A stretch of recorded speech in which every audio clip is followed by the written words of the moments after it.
there's still a little bit of that shine left over from that last game against the Tampa Bay Buccaneers, the 25-11 historic, never before seen score game that the Eagles just came off of with the away victory. We'll be back at home facing the Commanders, but we will have to prepare for a couple things. We're going to look at some injuries, as well as analyze a little bit of that game, the snaps, who played, how effective were they, and who needs to be getting more PT. What's up, it's your boy Cintron coming back at you with another analysis video, and I kid you not, that's my real name. And like I said, first up, the analysis. See this guy here? Partially, he did shine last game, but he's here for a different reason. Sidney Brown is on the injury report with the hamstring. He did not practice, so that's not trending well for the game. We'll have to see how serious it is. He only played about 12 snaps or so, and then he came out. He was in the slot. I think he actually didn't play too bad. I'd have to go look at the film, the tape, to evaluate, but he didn't look out of place. I didn't see any big plays, but the Bucs were put in the funk by us. You know, it wasn't just that they were in the funk. It's because we were their opponent. But, you know, that I don't think give us really a chance to evaluate him there. Definitely wanted to evaluate him over the course of a full game. But him and Justin Evans. Evans went out. He only played 6 snaps. Terrell Evans took over, you know, and he played pretty well. But was it the opponent or was it a sign of things to come? So we might be leaning on him to start opposite of Reed Blankenship in the next game if Evans doesn't trend in the right direction. Quez Watkins out, but we kind of didn't miss him, man. He Olamide Zaccheaus with 2 catches for 58 yards had more yardage than he's had in the last 8 games, which is concerning. He only has 2 catches for 16 yards on the season, or 17. Britton Covey, hamstring limited, and we need our punt returner in there. He did a pretty damn good job, both on the free kick after the safety as well as the 52-yard punt return that he led us into the opponent's side of the field. We didn't capitalize, but he did a great job sparking us there. Fletcher Cox with a new injury here, knee, so not the ribs with the knee here, but he's old. We're just giving him time anyways. Zach Cunningham, ribs limited, so hopefully he's trending in the right direction, but it's hard to play with ribs that are tender. And we're not talking about a restaurant. All right, Cam Jurgens groin, that's new, limited. Hopefully it's nothing serious. Don't think it is.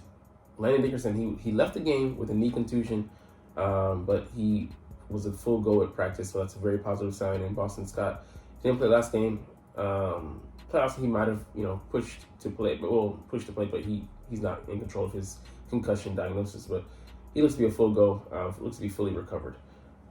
But the Washington Commanders, don't know this guy. I don't think he's starting.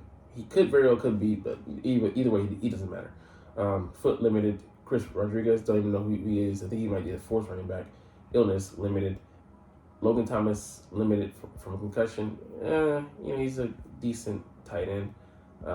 Emmanuel Forbes, elbow, full go, as well as Benjamin St. Juste. These are starting cornerbacks, neck, full go. So these are the most important ones here. They're most likely trending towards playing unless they have a setback. All right, let's get into some critics of the Eagles, man. You can see this play here. People love it in the Philadelphia community, but people outside freaking hate it. You saw some guy, Chris, whatever his name is, saying that he hopes Jalen Hurts gets hurt. I don't give a fuck about the context. You're out of line saying that shit, buddy. I would never wish injury on a player just because they're successful at doing something. That's hating. It's negative, and it's Bush League. So I don't give a fuck about the excuses. I saw him on the Thomas Mott show. He's trying to explain himself. Doesn't matter. Insert foot in mouth. Shut the fuck up. Because if it was your team, I guarantee you people would not feel the same way. They'd be cheering it on. And yeah, I'm not biased. I mean, I am biased because it's my team. But objectively speaking, Terrell Owens said it. You don't like me celebrating? Keep me the fuck out the end zone. It's as simple as that, folks. All right. And then Chris, the nobody who never had a chance to really have an NFL career because he sucked, saying that people are going to go head hunting, and people are going to kill Jalen Hurts, whatever. Bruh, you always find a reason to come down on the Eagles for whatever reason or another, because they're beating up on your daddy's Giants. Get over it, man. Stop being bitter. Your career's over. Come to terms with that. But yeah, like they haven't. We've had bounties before. Hurts is strong. He illegal plays, whatever, they're gonna happen because guys are gonna feel some type of way and let their emotions control them. But we'll settle all scores. We'll settle all our debts when they come. Somebody comes for Hurts, best believe that team's protecting him. It's not gonna be like Matt Jones or his teammates are letting him get body slammed for New England. Like, damn, bro. The Jets are like taking off on his ass, and he's landing hard, no cushion. All right. Anyways, the haters, go ahead and hate, man. The play's not going anywhere. Like someone so aptly said, a couple people said, the forward pass used to be illegal, and it was hated on when it was a true innovation to the game. So continue to hate on, man. Whatever. All right. So let's look at some winners, losers, and I don't knows. Where does this guy fit? We'll see. All right, winner is Sean Desai. Obviously, man, this game was huge. Yeah. The 49ers were limited to under 174. And that was after we put the quarterback out. So you can't put that on Gannon. But yeah, man, this was a pretty good damn fielding effort, coaching effort by Sean Desai. Just a complete game. It was garbage time TD, so yeah, you can count. I mean, yeah, of course it's on the board, it counts, but really he did a bang up, fantastic job in limiting that team, and especially like calling, like a little bit, at least where I saw, disguising the coverages. So like when Reed was robbing, he was disguising, lined up. I mean, I'm sure, of course, they did more than that, but that was a play that it was really effective, and you're seeing that, he's going the extra step where Gannon just boils the water and pours it right into, the packet and doesn't season the food, Give us a little bit of Salt Bay, But yeah, he got to be happy with what we're doing thus far. And the talent level is going to rise, and I expect to see another strong effort out there with the Commanders. But, when the Dolphins come to town, the Chiefs come to town, when the Bills come to town, or we go to them, those are going to be really big challenges. How do we limit those, upper echelon quarterbacks? But for now, yeah, man, he's doing a bang-up job. Yeah, so he's getting a shout out here by Nicholas Morrow, who's shining that game, trying to, put Jalen Carter in a position to be single covered. They doubled him anyways, and he still broke free, but good play design there in attacking, so good call. The offensive line, yeah, they're just doing their jobs. I mean, they love mashing people, mauling people, getting to the second level, destroying those guys on the backside. The play that Larry Nickerson went out on, he got injured, but he smashed that guy. He pancaked him. He was sitting in the IHOP. I hurt on people. I don't know. DeAndre Swift, I don't even need to say anything. This says it all. 8.14 or 8.27 a carry in that game. And actually, while we're there, let's shout him out a little bit. Something I was looking at, just a trend in the running backs here. So you see all the top running backs. DeAndre Swift, he's number 2 in rushing yards with 308. Christian McCaffrey, he's doing his thing with 353. But look at the number of attempts for the top 5 guys. That's crazy. I mean, he's doing it with less as well. But you can see a trend. All of these guys, bar James Cook, have a carries advantage over DeAndre Swift. And he still has 308 yards. So he's doing the most with least. That averages to 15 yards, 15 carries a game, and he only had one in week 1. So they're gonna wear these guys down. He's slated towards I think easily 300 plus carries. I think maybe like 325 or 360, like some in the mids, especially like Pollard 62. They're gonna run him into the ground. And then what are they going to have on offense to offer? James Cook, he's in maybe a timeshare. James Conner going to lean on him as well, but they're not going anywhere. But you're going to see those guys, their yards per carry come down as the season goes, as the season goes longer. The season extends because you need to conserve your guys. You need to put them in a timeshare with another back. That's just where the league has shifted to, and nobody's really a bell cow these days. I mean, if you do that, you really are handicapping your team. You're really putting them at a disadvantage. So I love to see that we have a dual system right now, but I'd really like it to be three guys. And why isn't Rashard Penny in the field? But this portends well for us over the course of the season. Because the only weakness with DeAndre Swift is him being injured, and we're trying to keep that from happening. All right, Reed Blankenship, he's just been good. I could see him making the Pro Bowl this year. That strong OTA is carrying over. Jalen Carter, the fact that this guy, I mean, he's already heading there, but I want to see when he's above these guys and has more sacks. But look at him. He's the second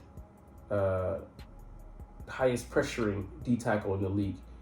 Remember, Ed Oliver, he's pretty good.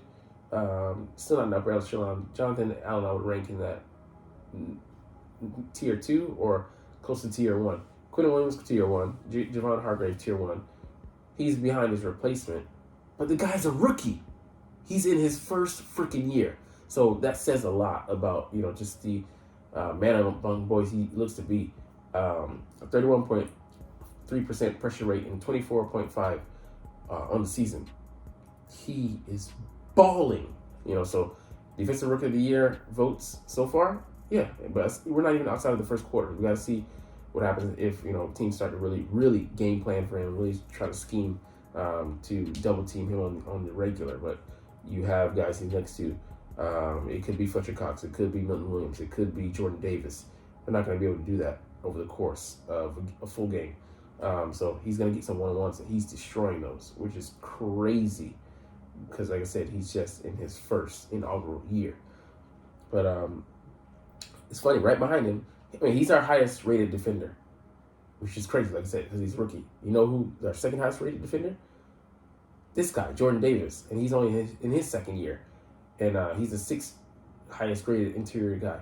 So he hasn't been just sitting on his laurels. He's out of that pass rushing juice, and man, it's changed the game for him and for our opponents.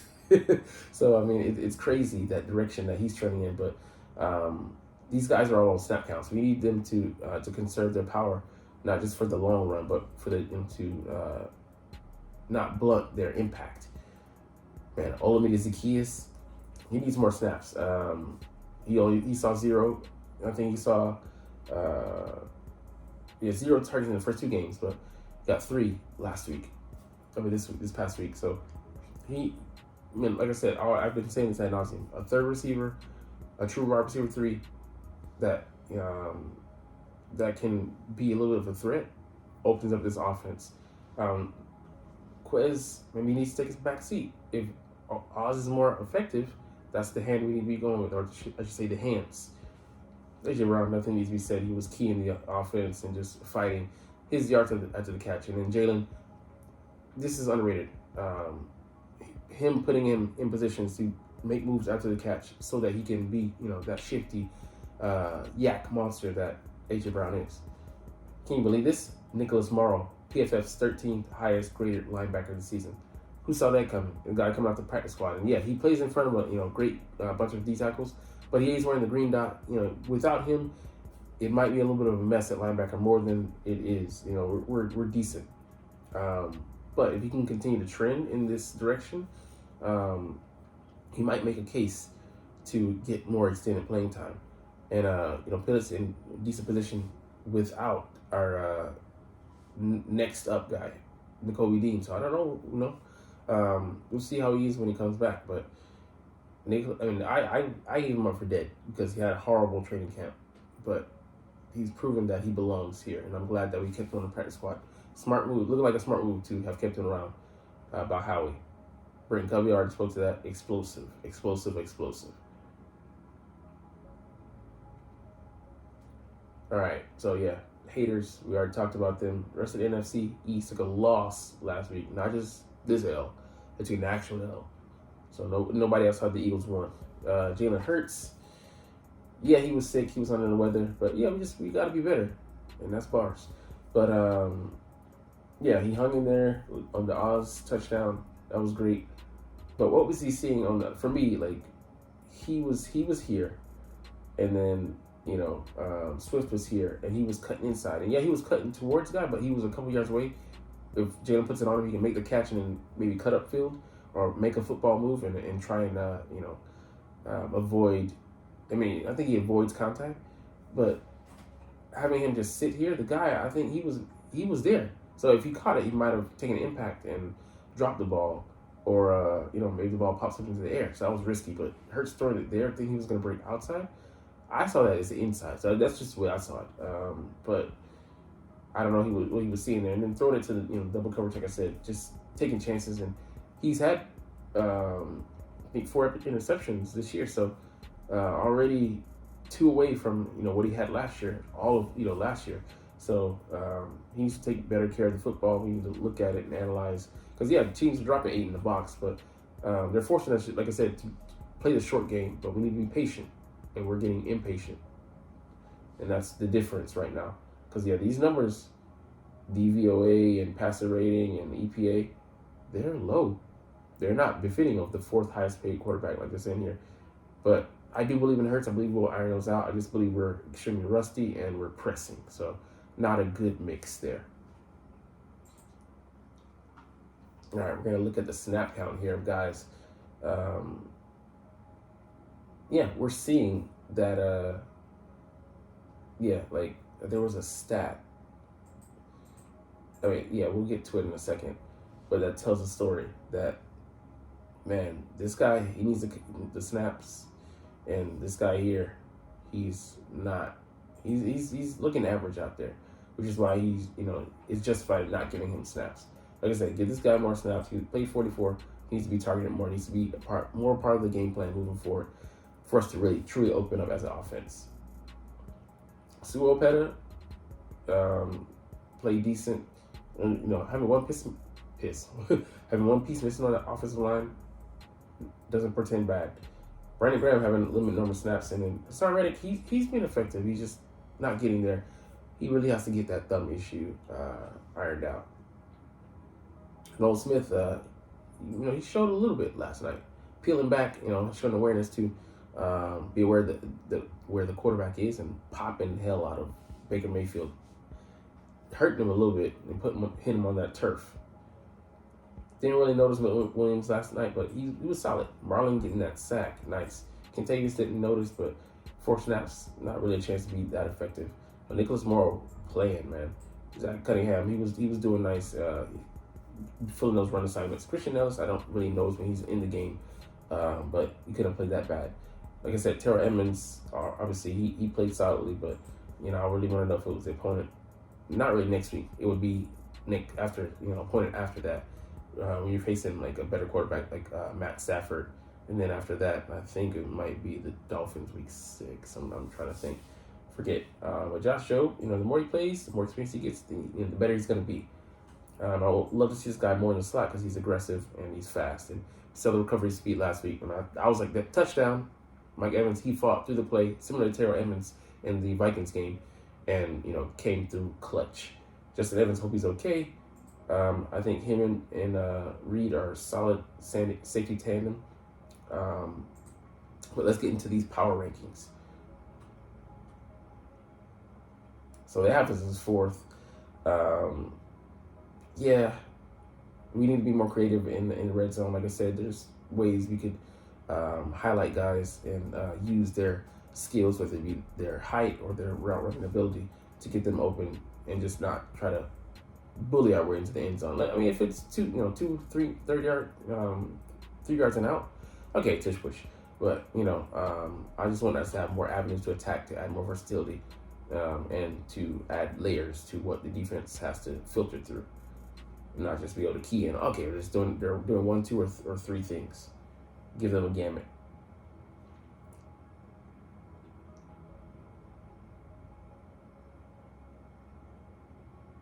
Yeah, so I would say that sums it up. The Eagles have shown a lot of what they can do, not all of it, and we're not going to get a finished product, but there's so much more that we can do with red zone, with in between the 20s, formations, keying in on players on our offense to use. We're skimming the very surface of the moon here with what we can do. Third, so yeah, he's been efficient, but yeah, we definitely have to figure out a way to untrack our talented guys. Like, there's so many things that we can do. We saw like last night, or not last night, the game, a rub route where it was designed for AJ to schemed open by Jack Stahl, running into that direction and shielding basically naturally a natural rub route. And allowing AJ to escape up the sideline. So using, he has speed. He's gotten faster this season, which is crazy in the offseason. But we really need to find ways to scheme them open and let them use their natural talents. All right, this is his fourth. And yeah, Hurts is stealing. He's tied with McNabb right now, but it's crazy. Damn, Cam had 75. That's wild. All right, yeah, Devonta Smith, man. He's really good. So I saw, I don't know if it was here, but yeah, you can see like that DeAndre Swift, his stuff rate was like 28%.